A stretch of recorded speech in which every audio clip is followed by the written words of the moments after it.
Hola, espero que estén bien. Yo estoy aquí como cada 15 días leyendo y comentando la columna de esta semana. Recuerden que pueden leer la columna en la revista Forbes y en El Colombiano. La columna de esta semana se titula ¿Y si la paloterapia funciona? Dice así: las sociedades necesitan mecanismos efectivos para castigar comportamientos reprochables. Los necesitan por razones prácticas. El castigo funciona como un disuasor que limita la ocurrencia de esos comportamientos, reduciendo así sus potenciales perjuicios sobre la comunidad. Más importantes, sin embargo, son las razones espirituales por las que estos mecanismos son necesarios. Uno de los resultados más robustos de la etnografía comparativa es que, a lo largo y ancho del mundo, la justicia es un principio valorado colectivamente. Por supuesto que las nociones de qué es justo entre una y otra sociedad varían, pero no existe algo así como una sociedad donde la justicia sea relevante. Y el principal símbolo en el que la abstracta noción de justicia suele plasmarse es el castigo a quien obra mal. En ausencia de este símbolo, el malestar por la falta de justicia prolifera y el conflicto social germina. Ahora bien, existen muchas formas de castigo. El ideal, a mi parecer, es el que uno podría llamar sistema occidental moderno de justicia, el cual está basado en juicios independientes e imparciales que presumen la inocencia del acusado, donde la privación de la libertad es el tipo de pena predominante y cuya intensidad se considera proporcional a la gravedad del comportamiento penalizado. Este sistema es producto de siglos de discusión en estudios legales y filosofía moral y goza de muchas virtudes, entre ellas un esfuerzo explícito por evitar lastimar a inocentes y promover la regeneración de los culpables y no solo su punición. En repetidas ocasiones he defendido esas virtudes ante la proliferación de posturas que ven a la justicia como un mecanismo que no debe hacer más que satisfacer y proteger a las víctimas. Habiendo dicho eso, creo que es importante ser conscientes de que existen otras formas de castigo que quizá tengan otro tipo de virtudes. En Latinoamérica, por ejemplo, existen tradiciones con orígenes precolombinos en las que, entre otras cosas, los juicios se realizan localmente y la violencia física es el tipo de pena predominante. Hoy este tipo de castigos es cotidianamente implementado al interior de territorios indígenas autónomos en países como Colombia y Ecuador. Un ejemplo reciente de mayor escala y más articulado a una sociedad occidental lo conocí esta semana, gracias a una conversación con mis colegas del Laboratorio en Pobreza, Violencia y Gobernanza de Stanford. Ellos, que hacen trabajo de campo intensivo en América Latina, me contaron cómo varias comunidades de la región montaña en el estado mexicano de Guerrero han generado un sistema de seguridad y justicia cooperativo completo como respuesta a las décadas de insatisfacción con la labor del Estado en esos frentes. Este sistema penaliza todo tipo de comportamientos, desde estar borracho en la calle hasta torturar o matar, priorizando la inmediatez y la transparencia del proceso. Así, los acusados son capturados rápidamente, juzgados en procesos abiertos al que cualquier persona puede asistir y condenados a penas normalmente de prisión relativamente cortas.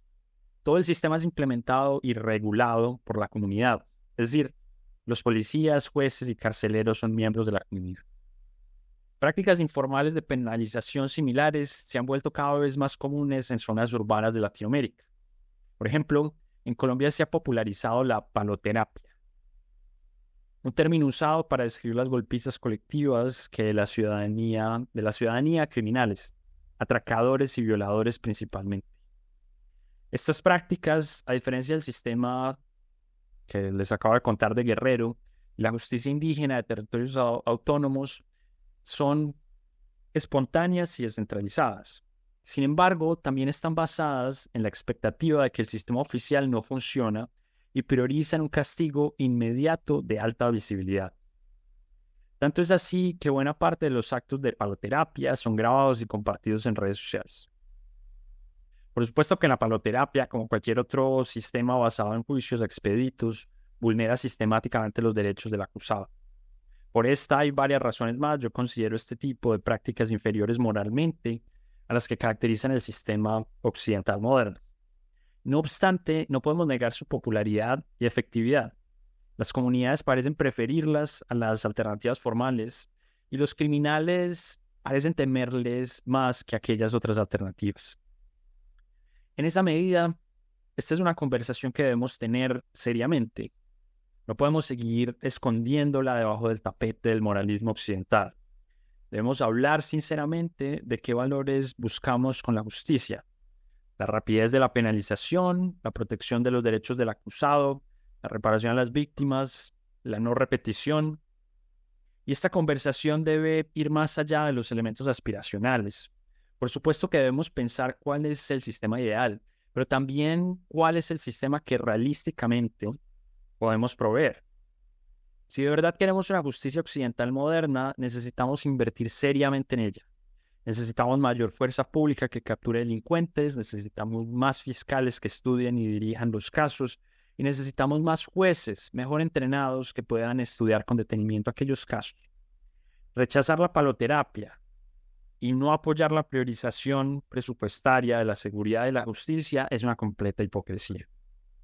Tal como también es una hipocresía aceptar la paloterapia, pero abogar por la defensa de la institucionalidad y la división de poderes, porque si de verdad queremos una justicia occidental moderna, también debemos reconocer sus deficiencias. Debemos aceptar que los procesos de enjuiciamiento son largos, que personas popularmente percibidas como monstruos pueden recibir penas mucho menores de las que las masas quisieran, y que los adalides del pueblo también pueden ser investigados y condenados. Esa es la columna, y pues espero que noten que estoy planteando similaridades entre estas prácticas espontáneas de golpizas, atacadores que no ven las noticias y en redes sociales, con toda una serie de prácticas ancestrales que buscan implementar la justicia, ¿sí? Y quiero reflexionar un poquito más sobre eso en un segundo, pero antes quiero simplemente dar un poco más de contexto de cómo funciona esta paloterapia, que por cierto, aunque esto parece hacerse en buena parte de la región, en Colombia es particularmente popular y esa es una terminología como muy colombiana. Y consiste en una reacción como espontánea de normalmente atacar atracadores, personas que roban en las calles normalmente, y atacarlas colectivamente. En general, el objetivo nunca es matarlos, pero puesto que esto no es un proceso centralizado, no hay mucho control al respecto. Sin embargo, de nuevo, mi sensación respecto a cómo suele funcionar esto es que la gente siente que llamar a la policía no sirve y que si se llama a la policía, al atracador lo toman y normalmente lo dejan libre después de unos días. Y hay muchas razones para eso, digamos, en parte porque de hecho a veces les pegan antes y entonces en parte eso, digamos, como que riñe con los principios de la protección de derechos de los acusados, en fin, ¿cierto? Pero también porque, digamos, el sistema judicial está abrumado con casos y, digamos, no tiene la capacidad para procesar sobre todo delitos menores como los atracos, por ejemplo. Pero entonces la motivación, pocas veces de nuevo es como matarlo, es como darle una lección. Es como no llamamos a la policía, simplemente de nuevo esto sucede espontáneamente, ¿no? No hay un código de cómo debe suceder esto, ¿no? Una cosa espontánea. Y normalmente se golpea a la persona y con frecuencia muy gravemente. Y con frecuencia hay un elemento de humillación colectiva. Y por eso estos videos se hacen en primer lugar. La gente parece disfrutar ver estos videos de todo un género en redes sociales alrededor de estos videos y hay mucho morbo detrás de eso. Pero viene entonces eso, como con señales, a veces los desnudan, en fin, como que es una cosa pública, es como un ritual de como desahogo colectivo y de visibilización de la práctica que está mal, con frecuencia con mucha crueldad.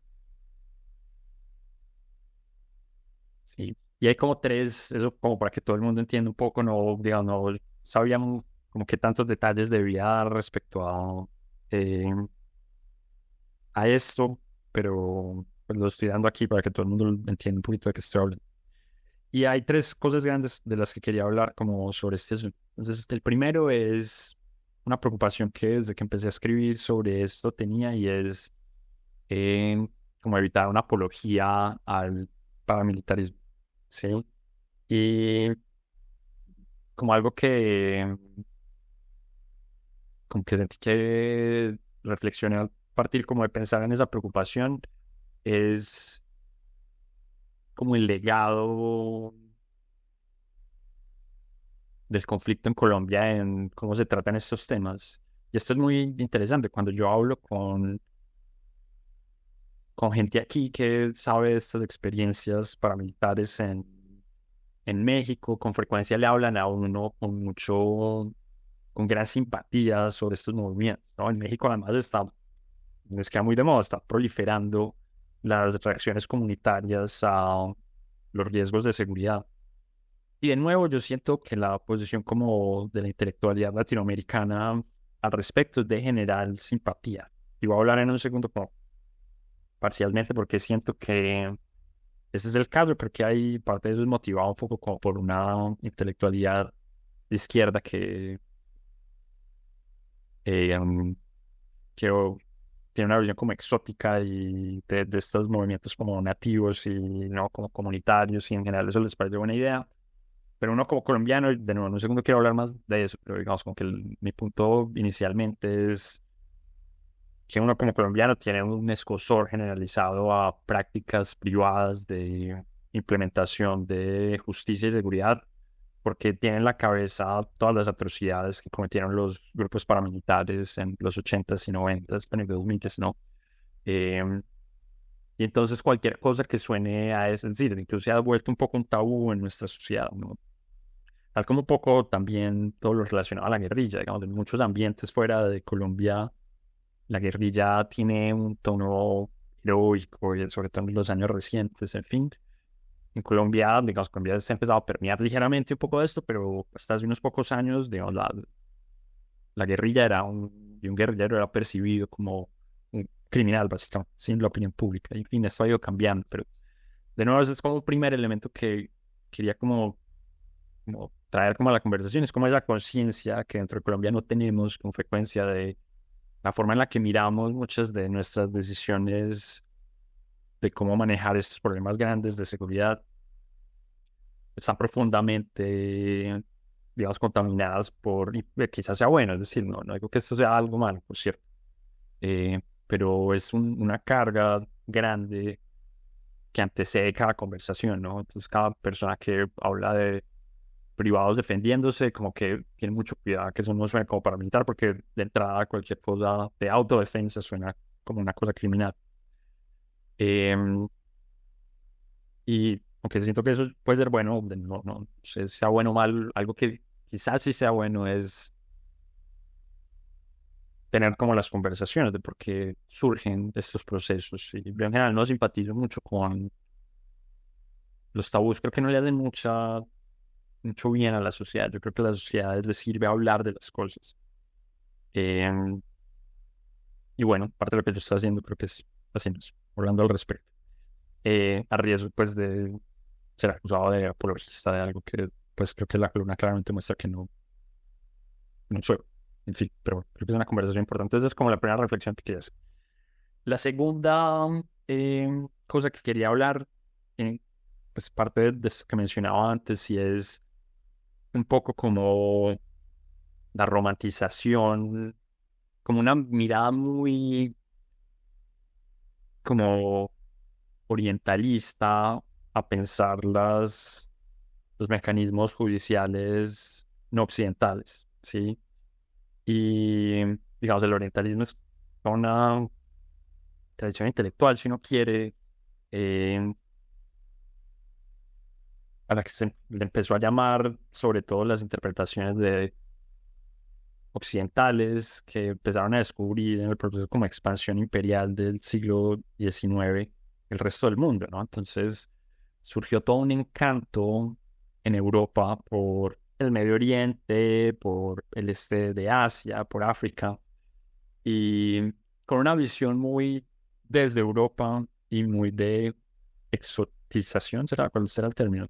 de pensar en estos mundos como unos mundos exóticos, como paradisíacos, pero también bárbaros al mismo tiempo, ¿no? Una visión muy de unos mundos más conectados con la naturaleza, llenos como de una magia que la modernidad europea había dejado atrás, sí, sí.